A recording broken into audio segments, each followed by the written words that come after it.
open the public meeting at 2. We will now, and then I closed it right away, recess to an executive session. We'll close that executive session, reopen the public meeting at this point. And the first item on the agenda is roll call. Let the record show that Commissioner McCauley and Robbins are present. Commissioner Jorgensen is absent. He called, let me know he was not going to be here today. He's in Hawaii on vacation. So our first item is the public comment period. Is there anyone signed up? We've had no one sign up. No one signed up, okay. So if there's no one signed up, we'll move right into our action items. Diane, if you'd like to read the first action item. A motion to approve the minutes of the Port of Bellingham Commission meeting held Tuesday, March 17, 2015. Commissioner McCauley, did you have any changes or additions? No, I do not.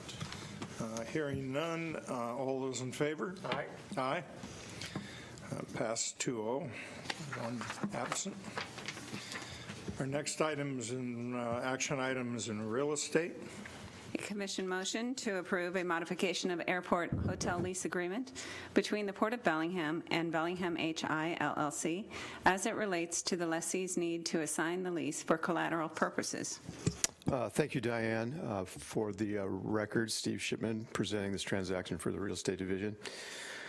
So, and greetings, commissioners.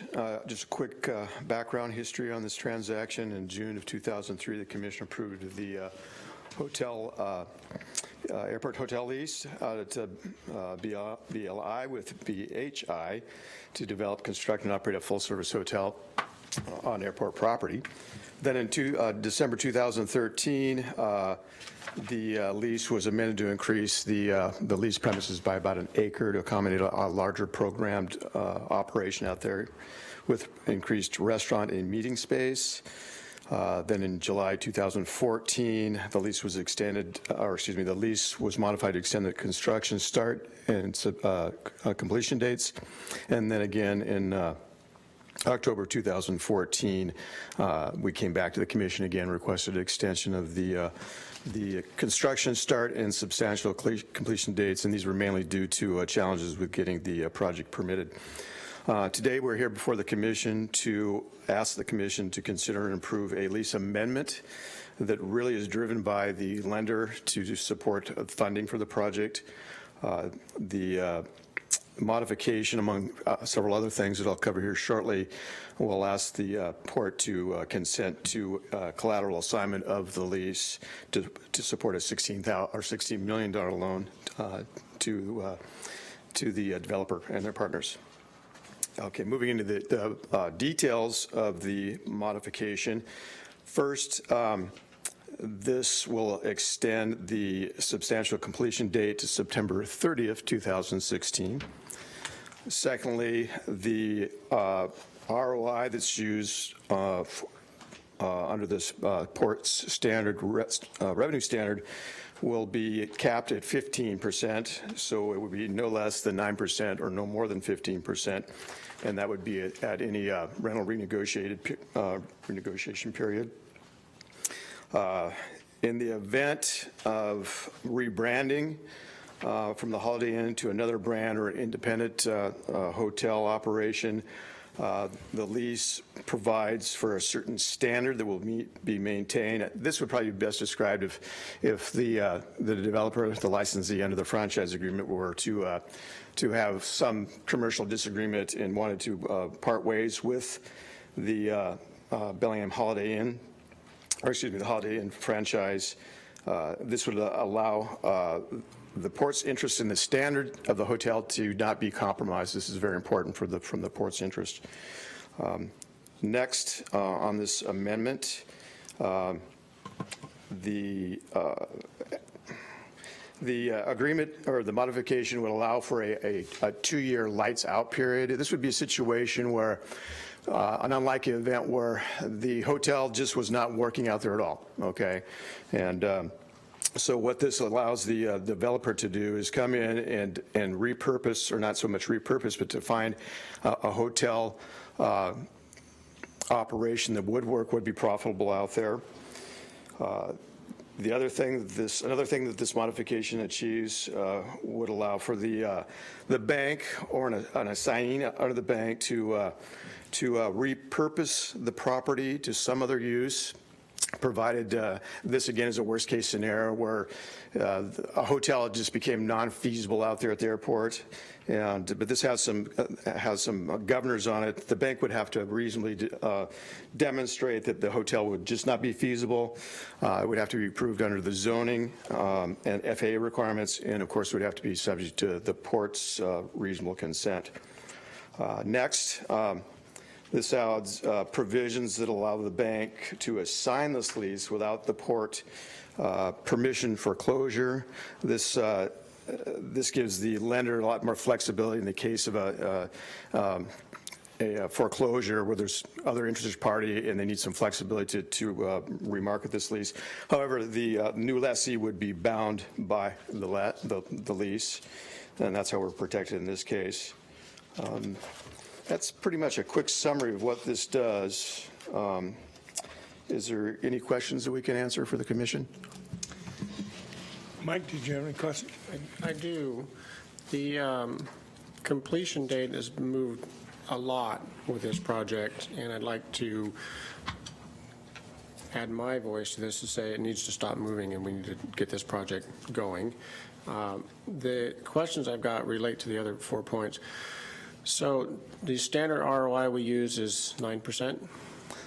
Presently, yes. Have we ever gone higher than 9%, to your knowledge? Not that I can think of off the top of my head. Is there a reason that we should say that we're going to limit it at 15%, or just say it's at 9% and just leave it at that? Because it can be less, obviously. But this is important to lender, knowing that there was some upper limit. Okay. Should the commission decide to increase their rate of returns over time. Was their recommendation the 15% number? I'm sorry? Was it? Did they recommend the 15%? It was negotiated. Okay. The rebranding. These next two points are ones that give me a little pause, especially given the delays in getting this going and the fact that I think 500 or so new rooms have opened up in the last couple of years, very close to this hotel proposal. So 2 diamonds, why would 2 diamonds, okay, and 2 star, those are essentially the same? I'm going to ask Rob, those are essentially the same? They don't, no one uses stars anymore. It's pretty much the diamonds. So the 2, is this pretty similar to what we've been talking about with this hotel, or were we looking at a 3? Yes, no, it's always been about a 2, yeah. Okay. And I'm sorry, I had that backwards. Stars are relevant, diamonds aren't. Diamonds are going out. Yeah. Okay. And now the next one, it really makes me kind of wonder, 3 years into the lease, we're going to possibly entertain a 2-year lights out period, and I do believe in the previous lease language there was a no lights out period. Is that correct? Yeah, this is under 4.1.3. It's the cessation of operations, and we wanted to make sure, staff wanted to make sure that if for some reason, and again, keep in mind these are worst case scenarios, we don't expect this to happen, that if the hotel had to sort of reshuffle and determine a different path going forward, this gives them a reasonable time to do that. I understand it's not uncommon in the industry for this to happen. They do have to keep the premises neat and clean from an outward appearance, okay?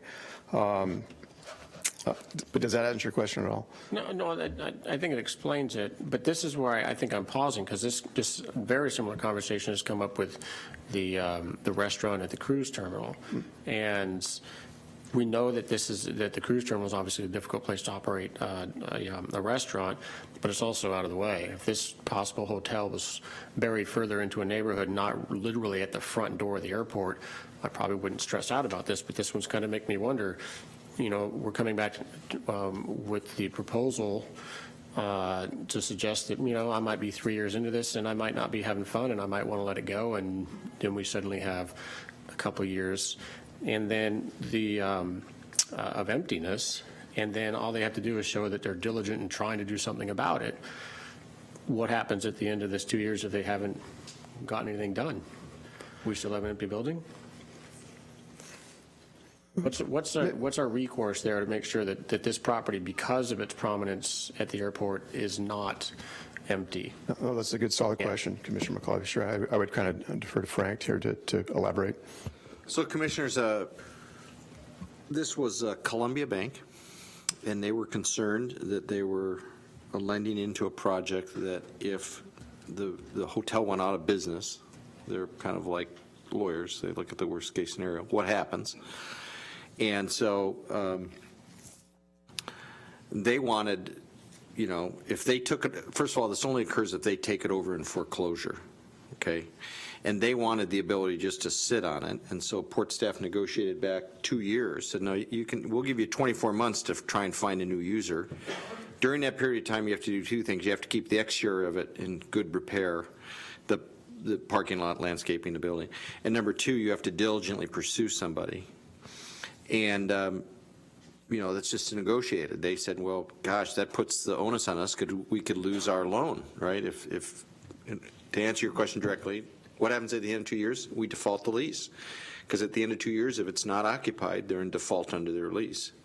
Then they get a notice to cure, and then we default the lease. Okay. So given the fact that so many new rooms have opened up very, very close to this particular property, I'm not uncomfortable letting this go a little bit longer if we have to, because I really, if there's any concern at all that they might be starting this project to hit the completion dates as we've stated them, but there's some nervousness about it, I'd rather not get rolling on this and end up with an empty building. So if that's what this is, if that's what this conversation is about, then I definitely want us to take a step back and say maybe we should pause a little bit and make sure that the market's correct for the project. Yeah, Commissioner, I just say one thing. This is a lender issue. Mm-hmm.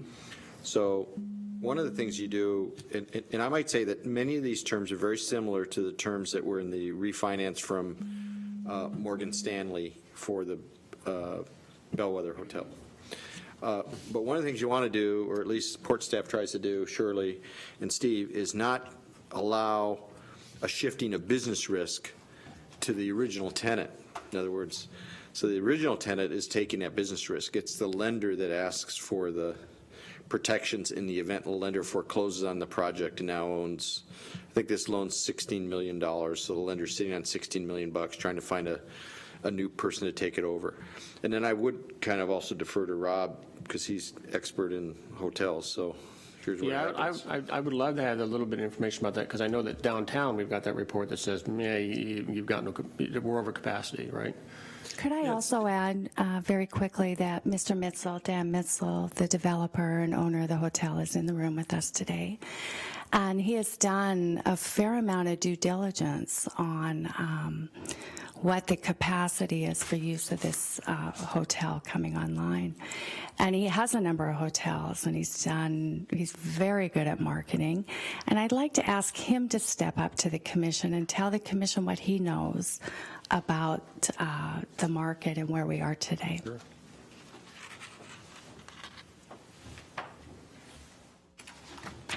Thank you, Shirley. Good afternoon, Commissioners, staff. Thank you, Shirley, for the introduction. I can understand Commissioner McCauley's questions about market and feasibility and all the things that we have to work with in terms of deciding whether we're going to develop a hotel in a particular market. We knew 2.5 years ago that the Spring Hill Suites was going to be built. We knew along with that there would be a Town Place Suites. We knew there was talk about 3 other hotels at that time. We looked at the Bellingham market and looked at how it was underserved at the time that the first hotel was built of this last group of properties. And we believed that there was a lot of business, a lot of guests who weren't staying in Bellingham because the average quality of guest rooms in the market was way below what Bellingham deserved. And one of the things we also felt Bellingham needed and deserved was a full-service hotel. when we answered the RFP for this project, we, from day one, felt that the need was a full-service hotel with banquet and meeting facilities that could be a draw for group business that today is not coming to Bellingham. We also knew that if it located at the airport, that we would have an advantage over other properties and hotels that are already in the market that are trying to serve that particular segment of the business, but frankly aren't doing much in the way of marketing to that type of business. We intend to reach out way beyond the Bellingham market to do just that, and that is to take advantage of our location at the airport and really attract groups in the 50 to 250 size that today are going elsewhere. I think Semiamo's remodel is also intending to do that, and I think that's going to be a plus for the county. And we'll start seeing Bellingham and Whatcom County getting its fair share of meeting convention business. So that's part of what we're about. Does it give me pause that there's 400 and some rooms that have been built and are coming online or are online at this time? Yes, it does. I have to say a big thank you to Columbia Bank because they've hung in there with us as we have worked through the feasibility issues, and we believe in this market. It's a long-term investment, and if that means that it may take an extra 6 months or 12 months or 18 months to get to a break-even point, we're accepting that risk. And I appreciate Commissioner McCauley's concern about it because there are a lot of people who have seen all these hotel rooms built, and you're either half empty or half full. I'm certainly half full. I think that having the quality of rooms in Bellingham improved dramatically, and that's exactly what's going on with brands like Spring Hill Suites and Town Place Suites, Home 2 Suites, Oxford Suites, La Quinta. These are all brands that weren't here before. And those brands will attract more people to stay in the marketplace and spend their money here and help the overall economy. I think that's part of why the port wanted to have a hotel at the airport to begin with. It is economic development. I do think that when we get into the lender side of things, there's always things that they think about that I didn't think about when we negotiated the lease. And certainly Columbia Bank did a very thorough job of looking at the lease and saying, you know, there's some tweaks we have to make here. We have to make this a financeable transaction. And we also have to be in a position where it's financeable to a takeout lender 3 or 4 years from now because their loan's only 5 years. And they don't want to be in the project long term, and we don't want to have them in the project long term because they're a construction lender, and we want to use them on another project. So once our property is stabilized, we're going to go back out to the market and find a replacement lender. Okay. And you know, we have a tremendous amount of capital we're putting into this project. This is a $24 million project. We're borrowing $16.5 million. So all of our investor group are looking to recover some, if not a significant portion of that capital once the hotel is refinanced. So we have to set the table for that refinancing. And everything that Columbia Bank has asked of the port is essentially what any other lender is going to ask for. I think the point was made about the Bellwether transaction and the recent refinance with Morgan Stanley. A lot of the same issues came up. So hopefully, I'm here to answer any questions you have about it, and frankly, we're looking forward to getting started on this project, and we think that if we can get this lease amendment finished up, we still have a couple more weeks of permitting to go through with the county on civil engineering stuff, and when the county's done with this and this is done, we're ready to go. Great. Thank you so much for that. So I think I started off saying that we need to stop delaying this, but also then said something that may have sounded exactly opposite of that, which is maybe we need to delay it. But I just want to make sure that the port's not in a position with this property where we just need something to happen. So if we need to be a little more patient, I'm willing to say let's be more patient, make sure that we're not somehow, you're feeling an obligation, even though you probably don't, to get this rolling. Because I certainly don't want to help you into a situation where everybody ends up losing. But if this is certainly not what the case is, and that none of these points are because of a nervousness about the market, then I'm satisfied. Yeah, I think I need to reiterate one other point, and that is it's a full-service hotel. None of the hotels that have been built are full-service hotels. The Spring Hill is kind of a quasi-select service brand because it has a little bar where you can get a cocktail and maybe get a sandwich or something, but it's not a full-service hotel. None of the hotels have any significant amount of meeting space. We're going to be able to accommodate up to 300 people in a ballroom setting. We're going to have 9,000 square feet of this building devoted to meeting space and pre-function area. And there is not one guest room on the ground floor of this hotel. There's about 29,000 square feet on that floor of the hotel. And that's devoted to restaurant, bar, meeting space, lobby, all kinds of different kinds of meeting space that will serve all kinds of groups. And Other than the Lakeway Inn, what is a full-service hotel here in the city?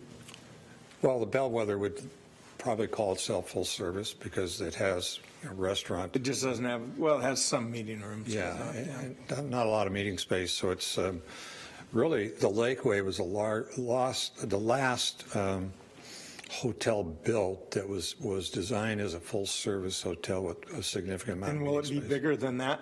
Yes. Well, actually, our square footage of meeting space is a little bit smaller. Our restaurant bar is quite a bit bigger. Okay. One of the questions I had, Frank, you said this is the lender asked us to do this. This is a modification that extends it to substantial completion. Did the lender ask that, or did you ask for the longer time, or was it because of permitting, or? I think the lender felt more comfortable if they had a longer construction period. They were asking for 18 months. We said we only needed 14. So we're planning on trying to wrap this up around June 1 next year. They wanted to take it out to September. I see.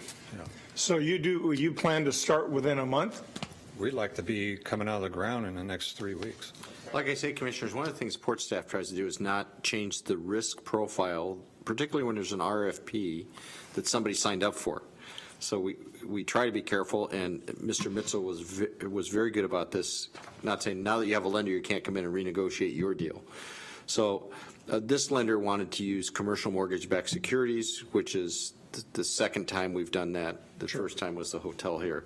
That has some particular requirements, and Steve Shipman worked hard to kind of accommodate that, keeping that, what I would call the risk profile, the same as for the tenant. What was the completion date, substantial completion date?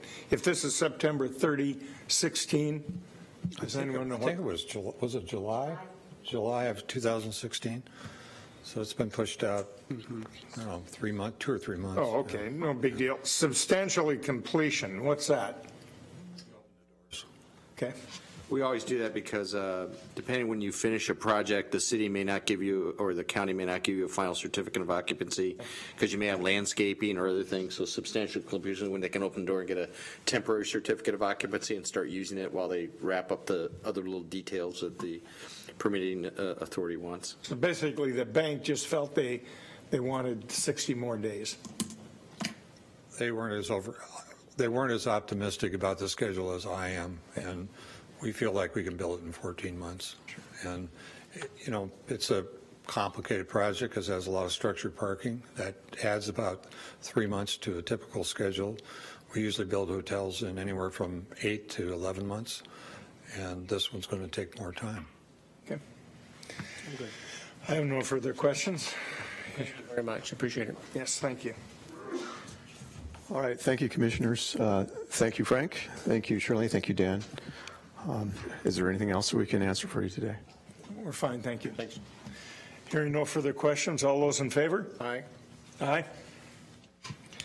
Thank you, Commissioners. Oh, thank you, Steve. Our next item is also in real estate.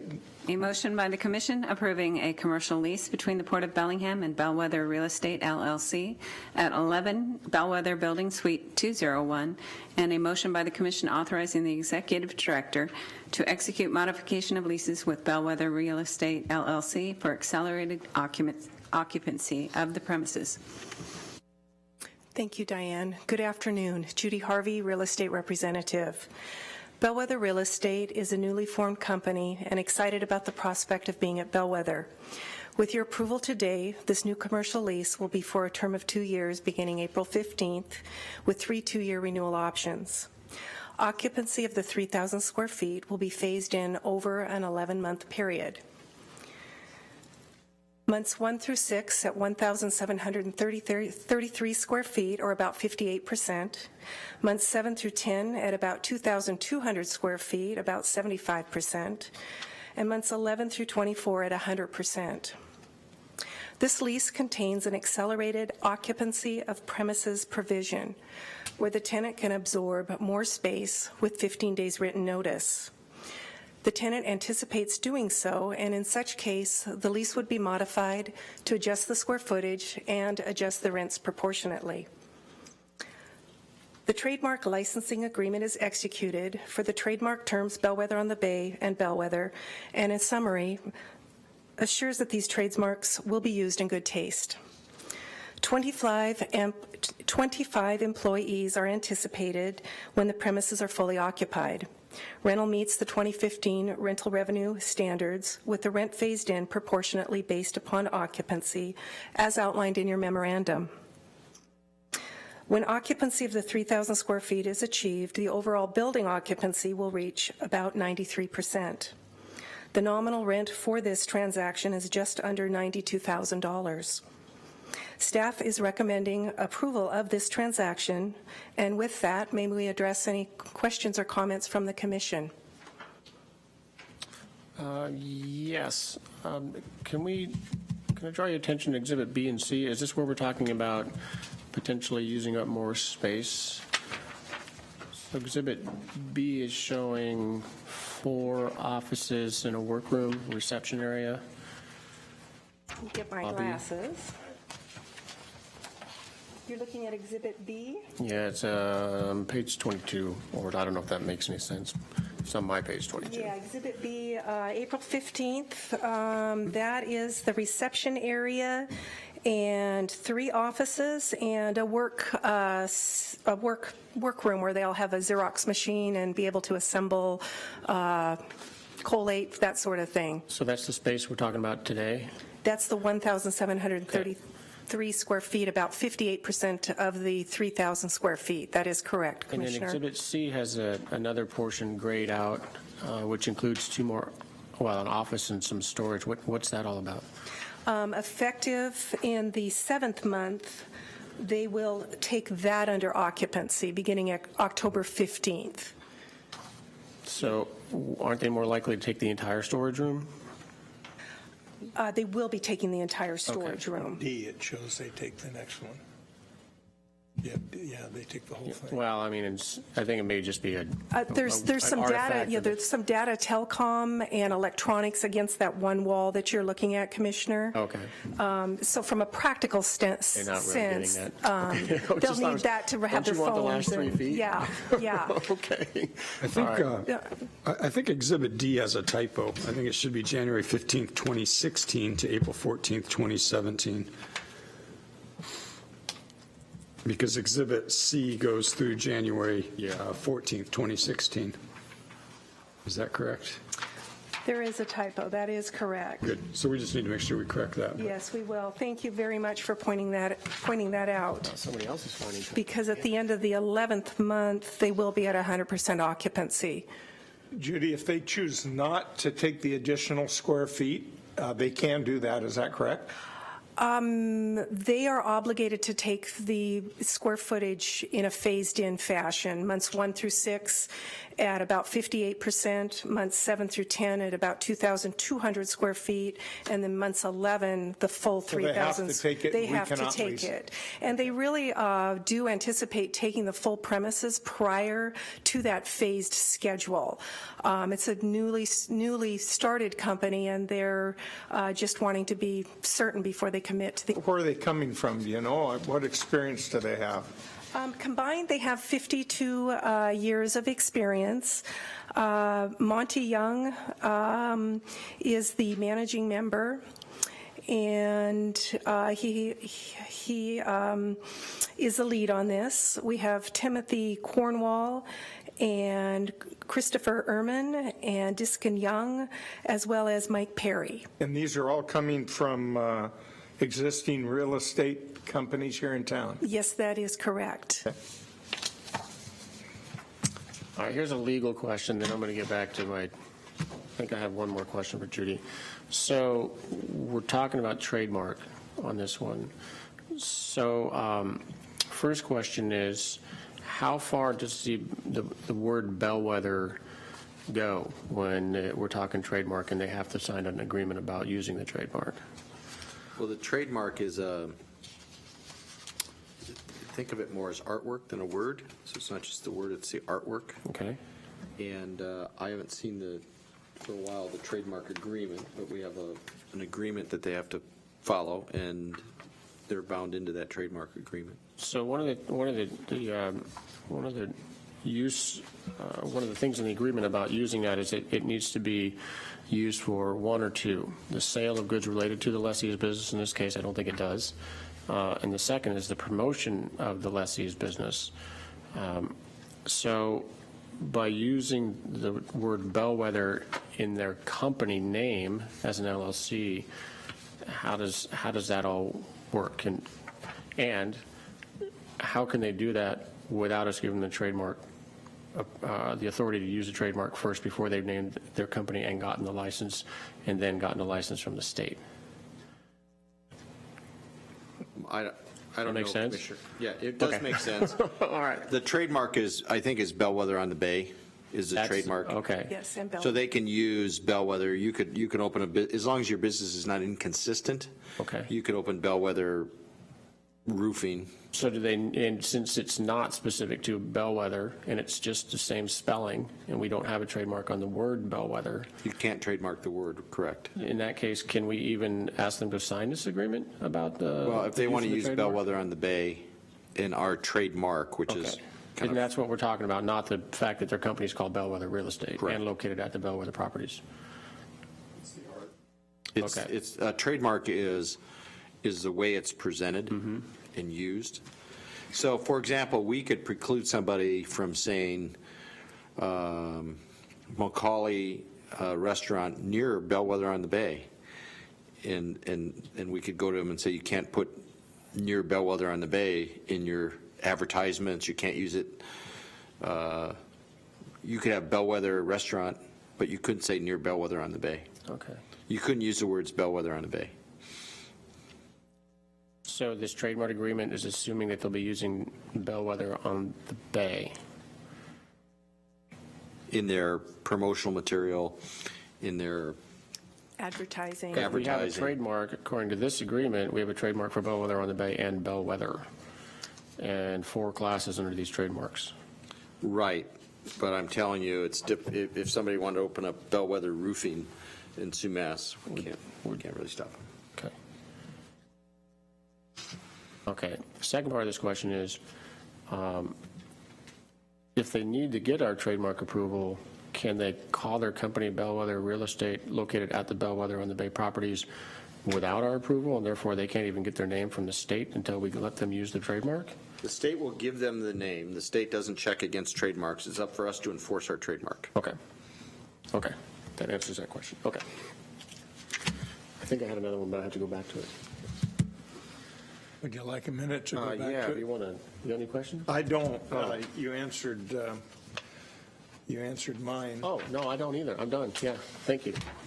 The trademark thing was, I was really hanging up on that because I kept thinking, if we have to give them permission to use the trademark, but they've already named their company, it seems like they're a little ahead of the steps there. I wasn't quite sure how the whole trademark thing was going. They were. If you didn't approve the lease, we might have to tell them to change their Well, name. that's another thing. It seems to me there's 2 questions here, and if we don't give them the trademark opportunity, can they still do this? Can they still call it Bellwether? I'd have to look at that. It depends how they used it, really. Okay.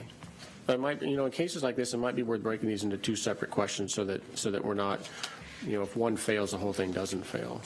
Because I don't want to hang up one thing just for some simple thing on another. But okay. Thank you. I appreciate it. Did we get a vote? Not yet, we haven't. Any further questions? No, sir. Hearing none other, all those in favor? Aye. Aye. Passes 2-0. Thank you very much, Judy. Our next action item is an environmental item. If you could please read it, Diane. First of all, I'll be passing you this Table 1 to replace in your paperwork that was not printed out correctly. And that pertains to this action item number 4. A motion authorizing the executive director to execute a professional services agreement amendment with Aspect Consulting LLC to prepare construction and monitoring plans for a portion of the pulp and tissue remedial action unit of the GP West Motka site for an estimated $64,278 for a total authorized budget amount of $280,611. Thank you, Diane. Good afternoon, Commissioners. Brian Gower, Environmental Project Manager. This PSA amendment with Aspect Consulting is related to the ongoing environmental cleanup work that the Port has undertaken at the former Georgia Pacific Mill property, and specifically in the northern 37 acres of the GP West Motka cleanup site. If you'll recall, last year, at December 2014, the Port entered into a consent decree with the Washington State Department of Ecology where we agreed to perform the ecology-selected cleanup action for the northern 37 acres, or a portion of the larger GP West property. And these two figures here show where this is located. The figure on the right in the dark black outline is the larger GP West 74-acre GP West Motka cleanup site. The area outlined in the bright yellow is the Pulp and Tissue Remedial Action Unit, or RAU, and that's what this area pertains to. And just to give you a perspective on where this is located as well relative to the larger waterfront district, it is the northern portion of the downtown waterfront. I'm going to give this thing a try. Last time I was not able to get it to work, so let's see if I can. And you can see it up there. Okay, good. Yeah. Oh, good. Okay, good. Victory. So, and that's the downtown waterfront area, which the two boundaries don't line up exactly, but the Pulp and Tissue RAU and the downtown waterfront planning area line up fairly closely. The majority of the downtown waterfront is located within this Pulp and Tissue RAU, and that's the mixed-use kind of urban village area that the waterfront district master. Hey, Brian, there's a jog right there where there's a parking lot to the west, northwest or whatever, of the board mill on the lower, sort of right end of the board mill. Okay. Why does that jog around that parking lot? Right in, let's see if in here? You're right. No, yeah, pretty much, yeah, in the middle of that, yeah. Yeah, the boundaries of the remedial action units are based on Department of Ecology's defining where contamination is present. So that's why they don't line up really exactly. And there's a few jogs in there that made the decision for Department of Ecology easy to say, okay, this is where we'll define this cleanup action, and we can settle with a consent decree. So the boundaries are based on where we have data that defines the project. Do you have any more slides that show the contamination, like the plumes and that sort of thing? Yeah, that's okay, the next okay, couple I'll ask slides. you when we get there. Okay. So at the time that we entered into the consent decree with the Department of Ecology, we also hired Aspect Consulting to help us with the engineering and design work that will move this project forward into construction. And this is, I'll talk through this just for a second. This might help, Commissioner, answer some of your questions. The cleanup action that we signed up for had three main components. One was the removal of petroleum-impacted soil. The other was area-wide capping of soil, and that could be done with a variety of different types of caps, whether it was a soil cap, a new asphalt, existing pavement, a variety of different things which we're working on figuring out right now, and that we'll bring that forward to the Commission as an update here in the next few months. And then also long-term groundwater monitoring to confirm whether contaminants are decreasing over time, and that's called, referred to in the cleanup documents as monitored natural attenuation. So those are the three main components of the cleanup action. And the next slide I'll focus in on this upper area where the blue box is next to the Whatcom Waterway. Did you have a question on this figure before I moved on to that, Commissioner? No, I just seem to recall that there was a plume just to the left of the board mill on your image here, and So I think that's kind of why I was asking about the inclusion of that parking area in a different part of the RAU. This is pretty much this is the selected cleanup action that shows where we need to do things in this portion of the site, and the full area has kind of the gray hatched. You might be able to see it on your figures better.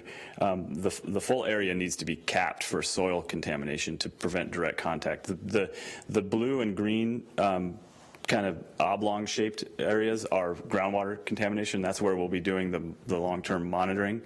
And then the petroleum contamination there is up in the upper corner, upper portion of the site adjacent to Whatcom Waterway. So am I recalling incorrectly that there's something next to the board mill there? Yeah, there's nothing that jumps out. There's a little bit further to the left off of this site, which is in the other remedial action unit. There is a groundwater plume from petroleum, but that falls well outside the footprint of this area. Okay. Yeah. Some of this acreage is in the 19 acres that we just made the agreement with Harcor on. Right. Yep. Correct. When do we stop cleaning up and they take over?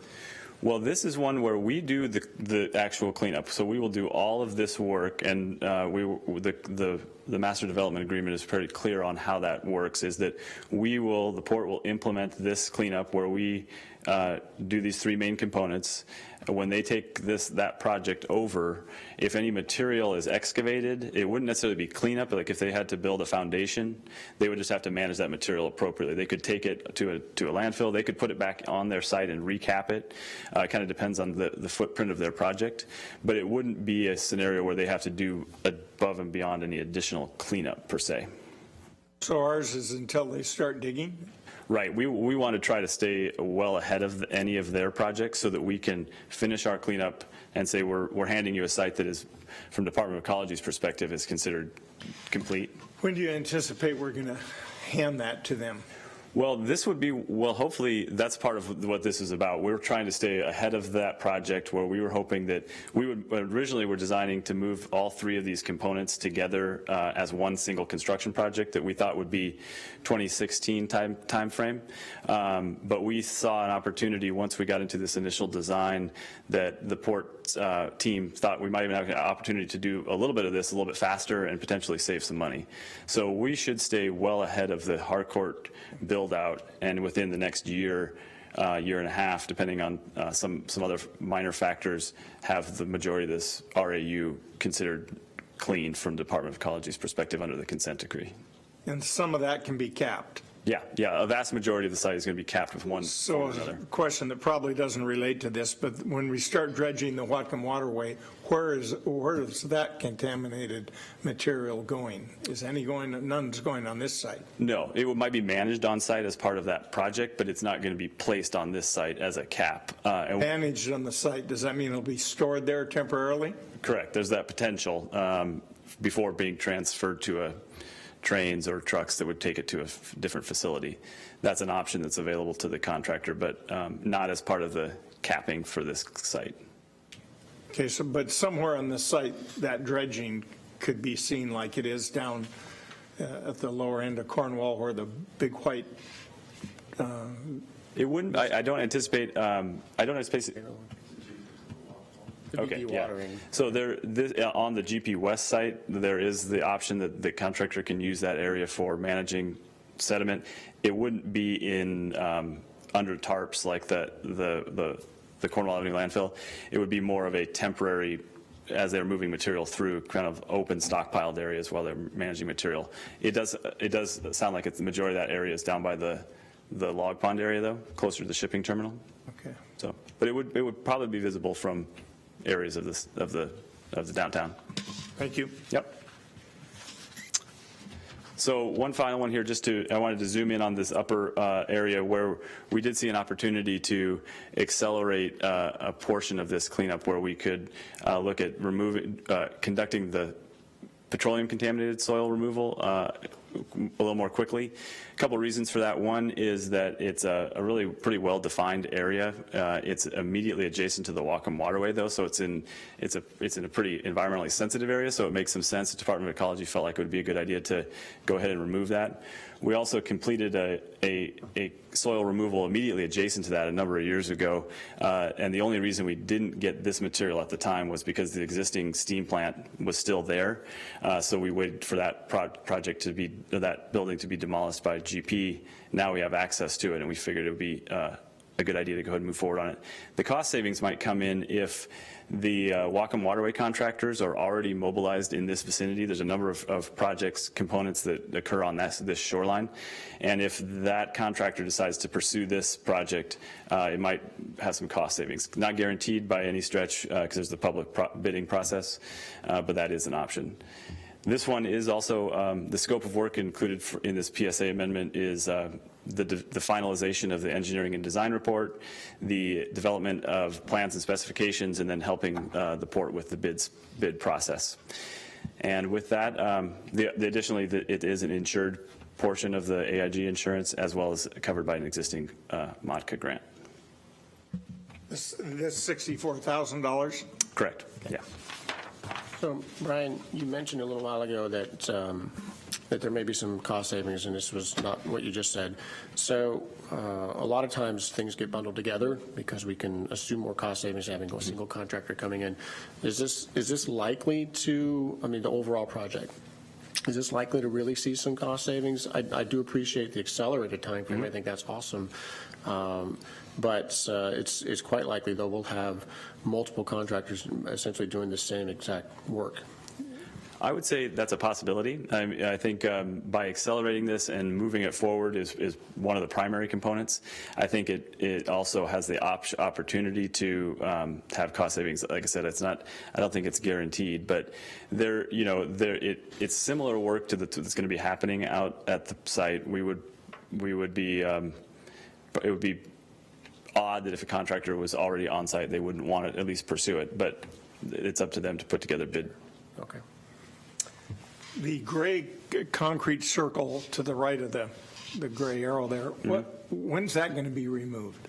This is the clarifier, actually, and so this actually is a zoomed in area. So this that's the excavation that we already completed, right. And then this area is the clarifier. Yeah. And then, as you can see here, the shading, this kind of this blue shaded area, that is an area that's scheduled for a shoreline cutback as part of the Whatcom Waterway project. And so with that, you'll see that this kind of area of the clarifiers is included in that shoreline cutback. So it's anticipated that with the Whatcom Waterway project that the clarifier would be coming down. The whole thing, or just that part you've... Correct, the whole thing, just because it would be kind of a... So that'll be this summer, probably. Right, that's the plan. Good. Thank you. No other questions? Hearing no other questions, all those in favor? Aye. Aye. Thank you, Commissioners. Thank you. Passes 2-0, one absent. Our next action item is facilities. Could you please read the action item, Diane? Authorize the Executive Director to execute Amendment Number 6 to the Professional Services Agreement with Kennedy Jenks Consultants to perform flow modeling, additional survey, and design the stormwater treatment system for the wharf portion of the Bellingham Shipping Terminal Improvement Project in the amount of $52,140 for a total authorized amount of $226,704. Good afternoon, Commissioners. I'm Adam Fulton. I'm a project engineer here at the Port of Bellingham. This work, you might recall, as we've been looking at this 26 acres that comprise our shipping terminal, and we've been looking at how to modernize the facility to meet future commercial needs and to get the property back into a productive state. The work has had two sides to it, one being planning and the other being stormwater design, and they certainly work hand in hand and sort of iterate back and forth. On this particular amendment is not to do with any planning. It is purely to do with the stormwater. What we've done and what you see here in front of you, just by way of update, is what we call a master concept plan for what we're going to do with the stormwater out there. And so what those are, and the different colors of rectangles and such, are drainage basins, each with their own treatment facility. For the most part, these diamonds, if I can show you here. These diamond areas, let's use this tool, such as here and this basin here and this one. Those are a sheet flow situation that the water would go across and then be treated in a bioswale and then released to the bay. So what we would like to do is in this amendment is to go as far as we can go with economical engineering work, and yet then get in a position to react to whatever commercial situation is upon us, and then use the ELSA. All of this money, by the way, is paid for by an ELSA grant, $1.5 million. So we want to get the engineering to as complete a state as we can, and then await our commercial decisions for the property, and then use that $1.5 million to develop or to go ahead and enhance whatever portions of the site we can in that budget. What we do know is that in this amendment, we know that this the pier area is not going to change. So we're going to go ahead and design the treatment for that in this amendment.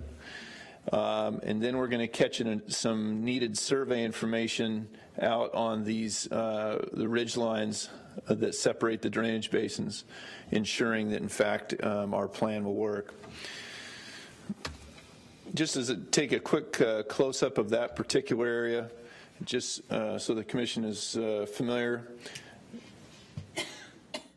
The drainage basically comes across the property.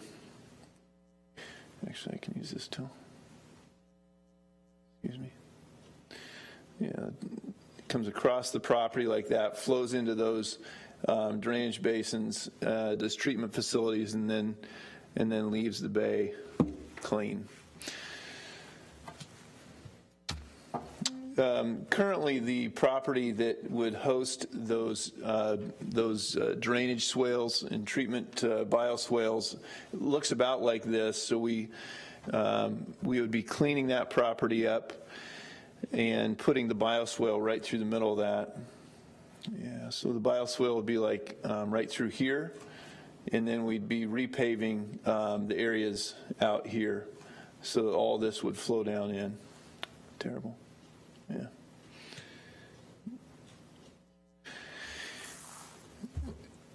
Yeah, do the commissioners have any questions about what we're doing there? This $52,000 is just for surveying and design? It's three things. It is to pick up the remainder of the project, the survey of the remainder of the project that we need.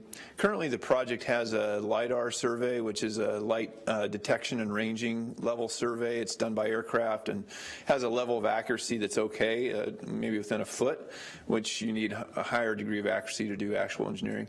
So it picks up the remaining bit of survey that we need. It does the full-on construction design for the pier area.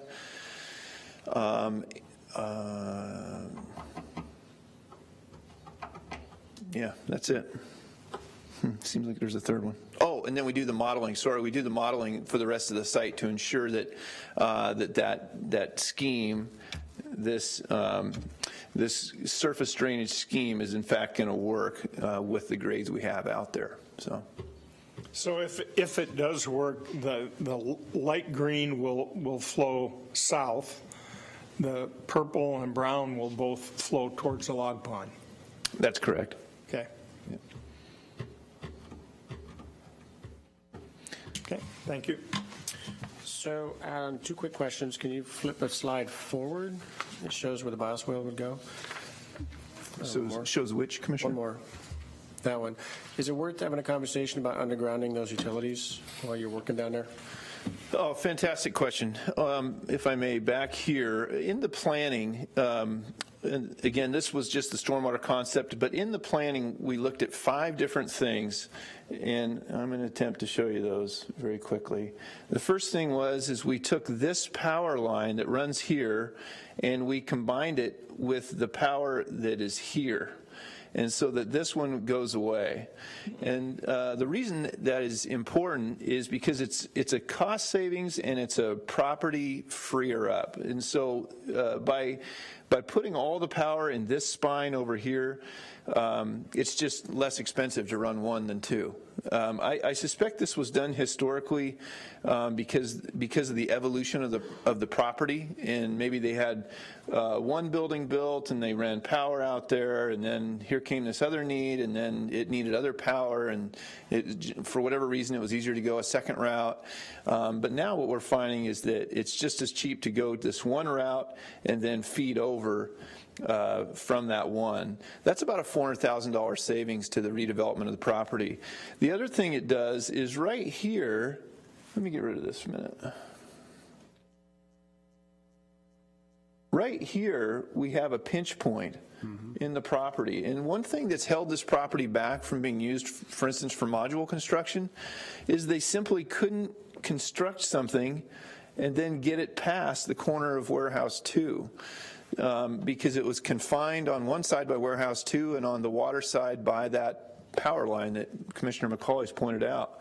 So by removing that line, suddenly, they could literally carry something that long and drive along the shore. So it very much frees up that bottleneck. Second thing we looked at was bringing power to Warehouse 2.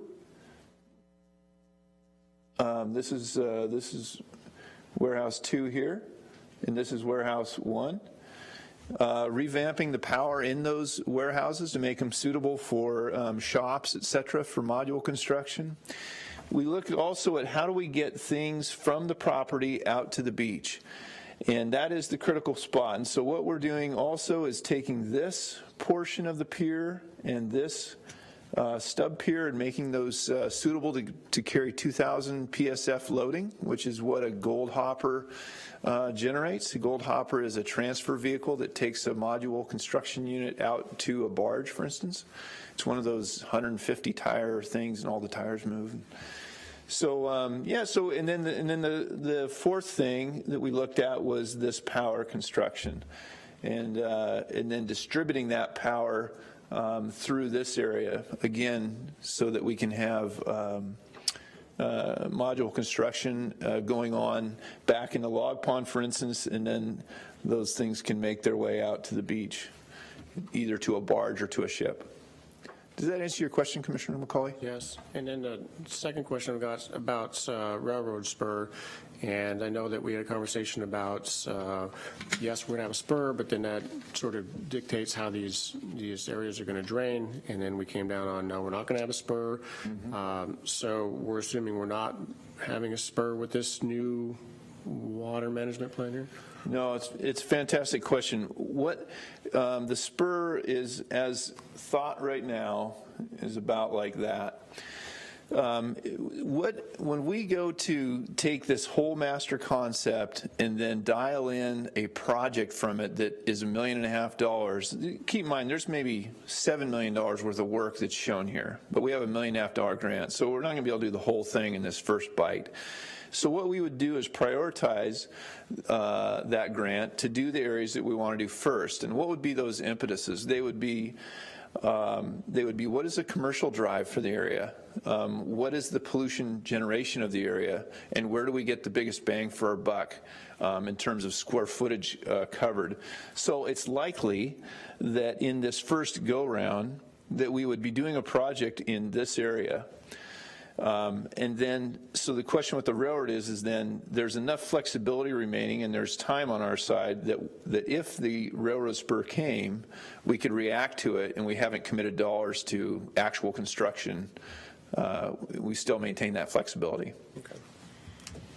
That's it. Thank you. That's it for me. I didn't have any further questions. Hearing none, all those in favor? Aye. Aye. Thank you. Thanks, Adam. Thank you, Adam.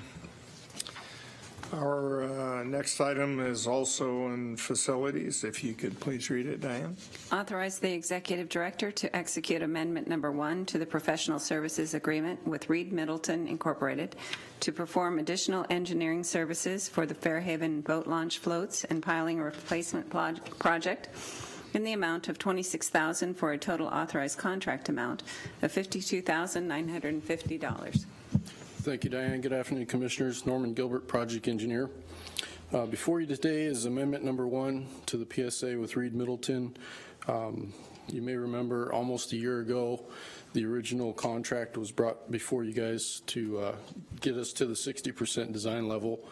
That allowed us to apply for grants and also apply for the permits. We've successfully gotten our permits, and we're awaiting the grant award that is anticipated to be late in June.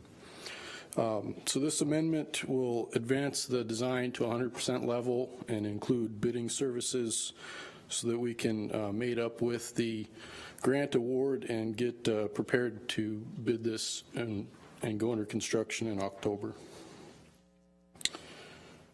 Do you have any questions?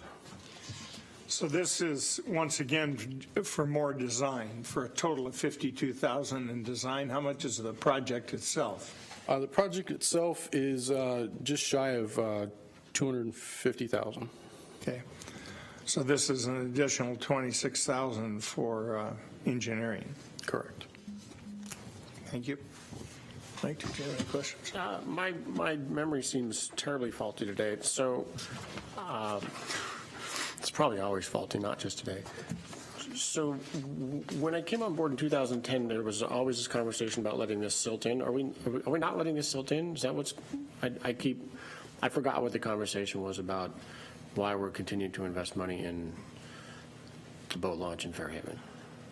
We're investing money in the boat launch in Fairhaven because it's well past its useful life. The maintenance on it is continually increasing every year. We've got some environmental issues with the timber floats and the styrofoam flotation that we're rectifying with this. And it is a popular place for launching.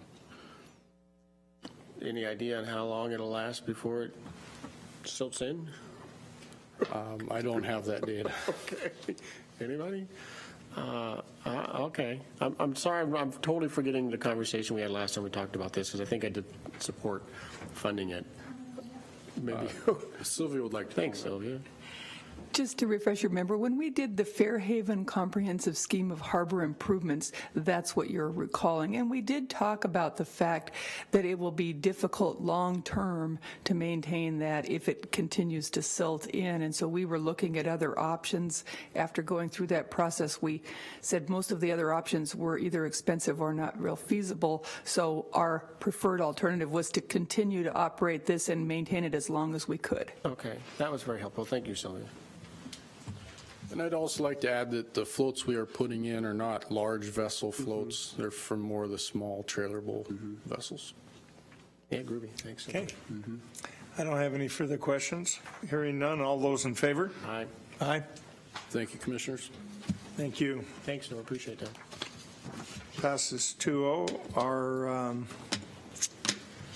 next and last item on the action items is planning economic development. If you could read the action item, please. Excuse me. A motion to approve resolution number 1341 of the Board of Commissioners of the Port of Bellingham, accepting an amended and restated interlocal agreement to participate as a voting member in the Whatcom Council of Governments.